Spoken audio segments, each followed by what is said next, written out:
मुझे याद है कुछ समय पहले यहाँ पे अघोर चतुर्दशी की एक रात पूजा हुई थी और सौभाग्यपूर्वक मैं भी उस पूजा में शामिल था। तो कुछ लोगों के द्वारा मुझे पहले ही बताया गया था कि जब आप पूजा करवा रहे हैं और जब स्पेशली कुछ एक मंत्र था जिस समय वो उस मंत्र का जाप हो रहा, तो मुझे बताया गया कि कैमरा गंगा के दिशा में घुमा के छोड़ गया और लगभग उस मंत्र जाप के 10 सेकंड के दरमियान मैंने देखा कि 2-3 बारी उधर बहुत अलग तरीके से बिजली गर्दी और काफी रोशनी के साथ होती हो। तो ये चमत्कार बाबा कैसे संभव हो पाए, मैं जानना चाहूँ। देखिए, मैं अभी चर्चा कर रहा था कि मंत्र जो है कॉस्मिक एनर्जी के सूत्र है, जो ब्रह्मांड की चुंबकीय ऊर्जा और मानव की चुंबकीय ऊर्जा को एक साथ मिला करके कोई भी कार्य कर सकते हैं। और जिस पूजा की आप बात कर रहे हैं वो प्रत्यक्ष शक्ति की पूजा, वो शक्ति का आवाहन है और शक्ति चलेगी तो अपना प्रभाव छोड़ेगी। आपने जो बिजली और विभिन्न प्रकार के प्रकाशों की कौन देखे, वो आप उन्हें देवी का स्वरूप भी मान सकते हैं, देवी की शक्ति का जागरण भी मान सकते हैं और देवी की प्रतिष्ठा भी मान सकते हैं कि पूजा से संतुष्ट होकर उन्होंने अपना प्रभाव दिखाया।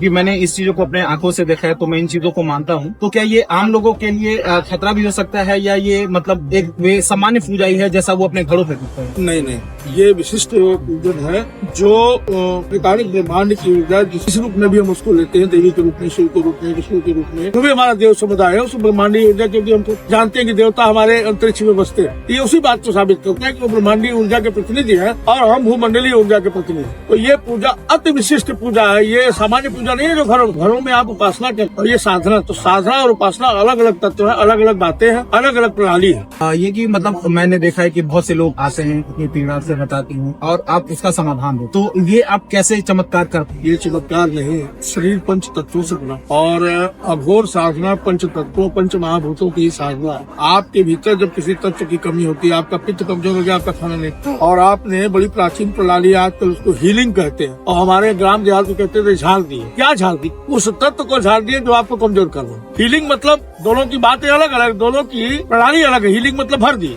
जो तत्व कम था उसको पूरा कर दिया और जो गड़बड़ करना था उसको हटा दी। इसी को आप झाड़ना और हीलिंग मान सकते। तो हम जब ईश्वर से प्रार्थना करते हैं, उस परम तत्व से प्रार्थना करते हैं, उस महादेव से प्रार्थना करते हैं और सामान्य जीवात्मा जो ईश्वर से उतना गंभीरता से नहीं जुड़ पाया उसके लिए प्रार्थना करते हैं, तो भगवान की, महादेव की कृपा से वह तत्व उसके भीतर आवश्यक भरता है, उसका मनोबल बढ़ता है, उसकी आत्मशक्ति बढ़ती है और वो अपने संकटों से स्वयं लड़के मुक्त हो जाता है। हम किसी और मार्गदर्शन आप इस चमत्कार से ये होगा कि जैसा बहुत से लोग मानते हैं कि हिंदुओं के ऊपर खतरा होता है, जो भी इस चीज से जुड़ा हुआ जो भी हो, तो अघोर पंथ के माध्यम से आप कैसे उस चीज को वहाँ लोगों को संबोधित कर सकते हैं कि वो कैसे अपनी रक्षा कर सकते हैं या कैसे लोग इस चीज से जुड़ के उस चीज को होने से ही रोक सकते हैं, तो इसके बारे में बाबा आप जरूर अपनी देखिए। यहाँ पर हम भगवान बुद्ध की चर्चा करना चाहेंगे।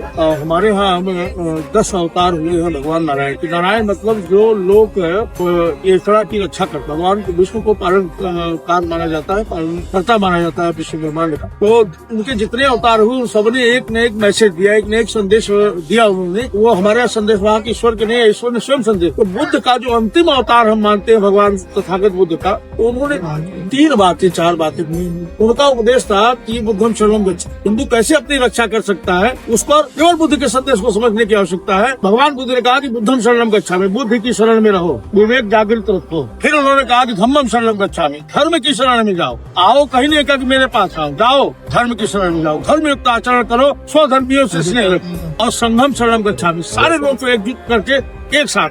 अगर हम इन 3 उपदेशों को मान गए तो उसको बाद में बुद्ध ने यही कहा कि यह एसो धम्मो सनातन, यही सनातन धर्म। आज लोग बौद्ध धर्म को सनातन धर्म से अलग करके देखते हैं, जबकि ऐसा नहीं है। हिंदू धर्म को अगर बचाना है तो भगवान बुद्ध की इन 3 शिक्षाओं को अगर हम समझ गए तो हमारे हिंदू धर्म को कोई आक्रांत नहीं।